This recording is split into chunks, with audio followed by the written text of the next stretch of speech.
President, and gentlemen, ladies of the House, standing here with 8 minutes in my hands and at this venerable and rather magnificent institution, I was going to assure you that I belong to the Henry VIII School of Public Speaking, that as Henry VIII said to his wives, I shall not keep you long. But now finding myself the seventh speaker out of 8 in what must already seem a rather long evening to you, I rather feel like Henry VIII's last wife. I more or less know what's expected of me, but I'm not sure how to do it any differently. Perhaps what I should do is really try and pay attention to the arguments that were advanced by the opposition today. We had, for example, Sir Richard Ottaway suggesting, challenging the very idea that it could be argued that the economic situation of the colonies was actually worsened by the experience of British colonialism. Well, I stand to offer you the Indian example, Sir Richard. India's share of the world economy when Britain arrived on its shores was 23%. By the time the British left, it was down to below 4%. Why? Simply because India had been governed for the benefit of Britain. Britain's rise for 200 years was financed by its depredations in India. In fact, Britain's industrial revolution was actually premised upon the deindustrialization of India. The handloom weavers, for example, famed across the world, whose products were exported around the world, Britain came right in. There were actually these weavers making fine muslin, light as woven air, it was said. And Britain came right in, smashed their thumbs, broke their looms, imposed tariffs and duties on their cloth and products, and started, of course, taking the raw materials from India and shipping back manufactured cloth, flooding the world's markets with what became the products of the dark and satanic mills of Victorian England. That meant that the weavers in India became beggars, and India went from being a world-famous exporter of finished cloth into an importer, went from having 27% of world trade to less than 2%. Meanwhile, colonialists like Robert Clive bought their rotten boroughs in England on the proceeds of their loot in India, while taking the Hindi word loot into their dictionaries as well as their habits.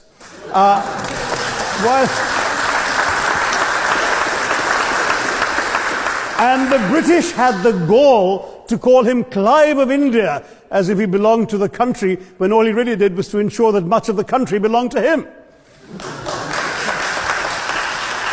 By the end of the 19th century, the fact is that India was already Britain's biggest cash cow, the world's biggest purchaser of British goods and exports, and the source of highly paid employment for British civil servants. We literally paid for our own oppression. And as has been pointed out, the wealthy Victorian British families that made their money out of the slave economy, 1/5 of the elites of the wealthy class in Britain in the 19th century owed their money to transporting 3 million Africans across the waters. And in fact, in 1833, when slavery was abolished, what happened was that a compensation of £20 million was paid, not as reparations to those who had lost their lives or who had suffered or been oppressed by slavery, but to those who had lost their property. I was struck by the fact that your Wi-Fi password at this union commemorates the name of Mr. Gladstone, the great liberal hero. Well, I'm sorry, his family was one of those who benefited from this compensation. Staying with India, between 15 and 29 million Indians died of starvation in British-induced famines. The most famous example, of course, was the Great Bengal Famine during the Second World War, when 4 million people died because Winston Churchill, deliberately as a matter of written minuted policy, proceeded to divert essential supplies from civilians in Bengal to sturdy Tommies and Europeans as reserve stockpiles. He said that the starvation of anyway underfed Bengalis mattered much less than that of sturdy Greeks. This is Churchill's actual quote. And when conscience-stricken British officials wrote to him, pointing out that people were dying because of this decision, he peevishly wrote in the margins of the file, "Why hasn't Gandhi died yet?" So all notions that the British were trying to do their colonial enterprise out of enlightened despotism, to try and bring the benefits of colonialism and civilization to the benighted heathen. I'm sorry, Churchill's conduct in 43, simply one example of many that gave a lie to this myth. As others have said on the proposition, Violence and racism were the reality of the colonial experience. And no wonder that the sun never set on the British Empire, because even God couldn't trust the English in the dark. Let me take World War I as a very concrete example, since the first speaker, Mr. Lee, suggested these things couldn't be quantified. Well, let me quantify World War I for you. Again, I'm sorry, from an Indian perspective, others have spoken of other countries. 1/6 of all the British forces that fought in the war were Indian. 54,000 Indians actually lost their lives in that war. 65,000 were wounded. Another 4,000 remained missing or in prison. Indian taxpayers had to cough up £100 million in that time's money. India supplied 70 million rounds of ammunition, 600,000 rifles and machine guns, 42 million garments were stitched and sent out of India, and 1.3 million Indian personnel served in this war. I know all this because, of course, the commemoration of the centenary has just taken place. But not just that, India had to supply 173,000 animals, 370 million tons of supplies, and in the end, the total value of everything that was taken out of India. India, by the way, suffering from recession at that time and poverty and hunger, was, in today's money, £8 billion. You want quantification? It's available. Second World War, it was even worse, 2.5 million Indians in uniform. I won't belabor the point, but of Britain's total war debt of £3 billion, in 1945 money, 1.25 billion was owed to India and never actually paid. Somebody mentioned Scotland. Well, the fact is that colonialism actually cemented your union with Scotland. You know, the Scots had actually tried to send colonies out before 1707. They'd all failed, I'm sorry to say. But then, of course, came union, and India was available, and there you had a disproportionate employment of Scots. I'm sorry, Mr. Mackenzie has to speak after me.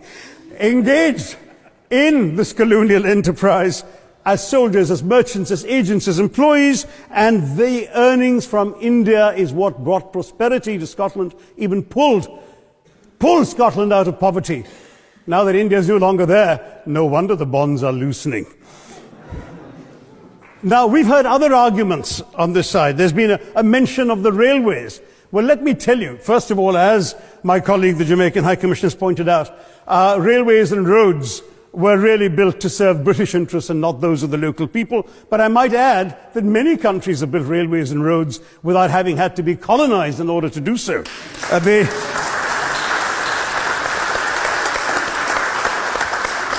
They were designed to carry raw materials from the hinterland into the ports to be shipped to Britain.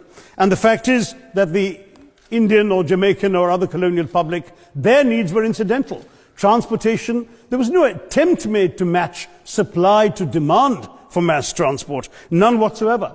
Instead, in fact, the Indian railways were built with massive incentives offered by Britain to British investors, guaranteed out of Indian taxes paid by Indians, with the result that you actually had 1 mile of Indian railway costing twice what it cost to build the same mile in Canada or Australia, because there was so much money being paid in extravagant returns. Britain made all the profits, controlled the technology, supplied all the equipment, and absolutely all these benefits came as private enterprise, British private enterprise, at public risk, Indian public risk.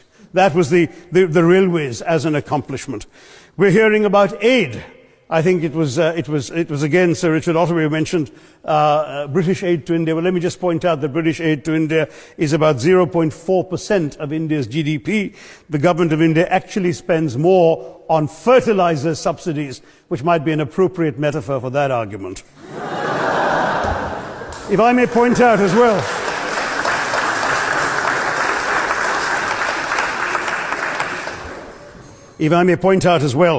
that as my fellow speakers from the proposition have pointed out, there have been incidents of racial violence, of loot, of massacres, of bloodshed, of transportation, in India's case even of one of our last Mughal emperor. Yes, maybe today's Britons are not responsible for some of these depredations, but the same speakers have pointed with pride to their foreign aid. You're not responsible for the people starving in Somalia, but you give them aid. Surely the principle of reparations for the wrongs that have been done cannot be denied. It's been pointed out, for example, the dehumanization of Africans in the Caribbean, the massive psychological damage that has been done, the undermining of social traditions, of property rights, of the authority structures of these societies, all in the interests of British colonialism. And the fact remains that many of today's problems in these countries, including the persistence, in some cases the creation of racial and ethnic and religious tensions, were the direct result of the colonial experience. So there is a moral debt that needs to be paid. Someone challenged reparations elsewhere. Well, I'm sorry, Germany doesn't just give reparations to Israel. It also gave reparations to Poland. Perhaps some of the speakers here are too young to remember the dramatic picture of Chancellor Willy Brandt on his knees in the Warsaw Ghetto in 1970. And there are other examples. There is Italy's reparations to Libya. There's Japan's to Korea. Even Britain has paid reparations to the New Zealand Maoris. So it's not as if this is something unprecedented or unheard of that's going to somehow open some sort of nasty Pandora's box. No wonder Professor Lewis reminded us that he's from Texas. There's a wonderful expression in Texas that summarizes the arguments of the opposition: all hat and no cattle. Now, if I can just quickly look through the other notes I was scribbling while they were speaking. There was reference to democracy and rule of law. Let me say with the greatest possible respect, it's a bit rich to oppress, enslave, kill, torture, maim people for 200 years and then celebrate the fact that they're democratic at the end of it.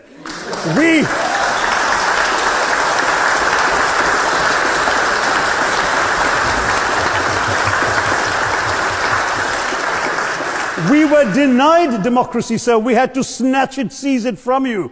With the greatest reluctance, it was conceded in India's case after 150 years of British rule, and that too with limited franchise. Yes, indeed, ma'am. The opposition spoke quite highly of Greek and Athenian democracy on which the West should pride itself, and spoke of liberty and equality in that same name. The Athenian democracy was only functioning because of the slave society on which it was built. That's the nature of colonisation. All right, I don't think that needs contradiction, not from me at any rate. But if I may just point out, I think the argument made by a couple of the speakers, the first speaker, Mr. Lee in particular, conceded all the evil atrocities of colonialism, but essentially suggested that reparations won't really help, they won't help the right people, they'll be used as a propaganda tool, they'll embolden people like Mr. Mugabe. It's always nice how in the old days, I'm sorry to say that the people of the Caribbean used to frighten their children into behaving and sleeping by saying Sir Francis Drake would come after them. That was a legacy of that. Now it's Mugabe will be there. So this is the new sort of Sir Francis Drake of our times. The fact is very simply, sir, that we are not talking about reparations as a tool to empower anybody. They're a tool for you to atone for the wrongs that have been done. And I am quite prepared to accept the proposition that you can't put a monetary sum on the kinds of horrors people have suffered. Certainly no amount of money can expiate the loss of a loved one, as somebody pointed out there. You're not going to be able to figure out an exact amount. But the principle is what matters. The fact is that to speak blithely of sacrifices on both sides, as an analogy was used here, a burglar comes into your house, ransacks the place, stubs his toe, and you say, well, there was a sacrifice on both sides. That, I'm sorry to say, is not an acceptable argument. The truth is that we are not arguing specifically that vast sums of money need to be paid. The proposition before this House is the principle of owing reparations, not the fine points of how much is owed, to whom it should be paid. The question is there a debt? Does Britain owe reparations? As far as I'm concerned, the ability to acknowledge a wrong that has been done, to simply say sorry, will go a far, far, far longer way than some percentage of GDP in the form of aid. What is required, it seems to me, is accepting the principle that reparations are owed. Personally, I'd be quite happy if it was £1 a year for the next 200 years after the last 200 years of Britain and India. Thank you very much, Madam President.